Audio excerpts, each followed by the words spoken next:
I hope you're ready to get personal. I'm gonna be real honest with you today. I have no friends. I don't know why I'm whispering, but it just seems that I get some white brows. 6 months ago now, I made a video about having no friends. Most videos where people talk about having no friends, you'll see them in tiers giving you a description of what's going on. I haven't seen many people explain where the feeling originates from and why they are alone. So I was talking about this with actually a friend of mine. He's been a friend of mine for years actually. We were friends since 2nd grade. But we really drifted apart. He reached out and I started explaining, you know, what I had said on my channel. I have always been the kind of loner type, I guess, if you can say. Like, in high school, I didn't really have a group of friends that, like, I could go have lunch with. I was always gonna be tagging, like, trying to tag along and insert myself into conversations and groups and, like, switch from table to table. If you can get a mental image of what that looks like in high school, everybody has their table. And I would just kind of go from table to table, not really belonging to any of them. And that's kind of that feeling of, you know, if I didn't show up to school tomorrow or for a week, would anyone even notice? Like, I didn't have any group I belonged to, so I just figured that no one would ever really notice. Like, if I even died, no one would really notice except my family. So that's kind of how I felt from not even high school, like middle school, grade school. But anyway, getting to the point, I was trying to explain to my friend why I had came out with such a, you know, clickbait kind of video about having no friends. And as I was explaining it, I started to understand where the feeling came from. And so I want to share that with you guys and to see if any of you kind of relate to that. So essentially, there's a part of me that has always wanted to belong to a group, but I haven't been able to do that effectively, perhaps because I'm an only child and I haven't had enough experience as, like, from a very young age, how to deal with people my own age. I'm better with people that are older than me because I'm used to being surrounded by people that are 20 years older than me. So I'm just more comfortable with adults, I would say, although I'm an adult, but like older adults. And I guess that kind of showed when I got to grade school and high school. I was kind of trying to fit in, but I really didn't. And so that played into me not having a big solid group of friends to rely on.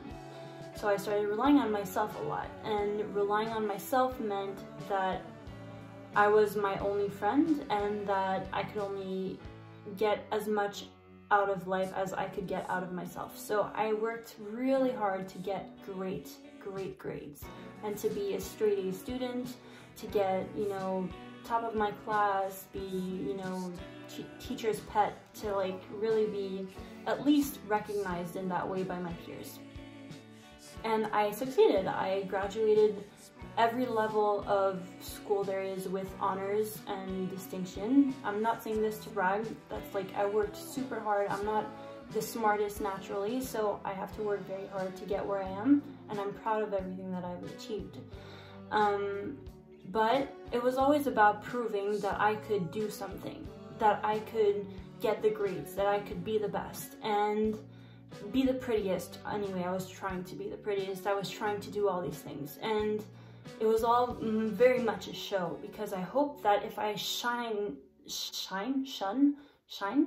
bright enough, people would notice me and be interested in me and want to be friends with me, so I didn't have to be that girl that was trying so desperately to get accepted at the table at lunchtime. That would be my analysis of it. And when I got to CEGEP, that problem went away because people just accepted me for some reason, and I'm so grateful for those years because they stand to be the best ones of my life so far. But then we moved on to university and everybody kind of grew up, and I was still trying to be popular and accepted because it was so hard to try to make people accept me, so I was trying to be the best still. And I was really focused on my grades and not what I wanted to become myself. So I never really researched, well actually that's not true. I researched a lot what I wanted to be, I just couldn't figure out what I wanted to do with my life. and I'm still at that point now. But then I saw everybody around me start to pick careers, pick what they wanted to become, what they wanted to invest in, where they wanted to live, how they wanted to act, all these things. And I was like, you know what? I still feel like I'm a high schooler. I still have stupid dreams in my head that I wish would come true. I still have so many things that I'm not an adult. Like, I don't think like an adult, and I'm behind. I'm falling behind, and that's how I felt. And I picked a major that is super practical. I picked accounting. I got great grades at it, but it doesn't fit my personality per se. I'm more of a creative person. I like talking to people and helping them out. I would be more of a science person if you ask me, but I picked accounting, and I started feeling as though my life was turning out to be somebody else's, and it made me really sad. And I saw people around me, people that used to be friends of mine, graduate and go into careers that match their personalities, and everybody started being successful, and grades didn't matter anymore, and grades were all I had up to there, because it was my main way of being recognized, you know, being the good performing student. But there's only so far that'll take you in life, and that's when I had a kind of crisis, where I started really pulling away from everyone, and I didn't want to talk with anybody. If I saw anybody posting what they had achieved on LinkedIn, I would stop going on LinkedIn, stop looking at what people are doing. I don't want to see what people post on Instagram. I don't want to talk about what I'm doing, where I'm at in life, because I was so profoundly unsatisfied with where I was, that I didn't want to talk about it. Even my dad, but when he would call to get some kind of feedback on how I'm doing, I wouldn't talk. I would just kind of cut the whole conversation short to a minute, and although I haven't seen him in months, I would just like do the bare minimum, like hi, I love you, whatnot, and hang up, because I really didn't want to talk about me, because it's too painful to talk about how unsatisfied I was.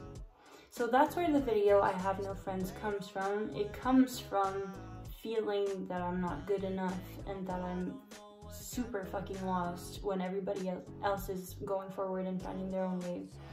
And so I urge you to look within yourself and to find that reason, that internal reason why you feel you have no friends, and dig deeper to find where that feeling comes from, because you will be able to solve your problems only when you understand where they come from. So that's my bit of honesty for you today. I hope it helps. And yeah.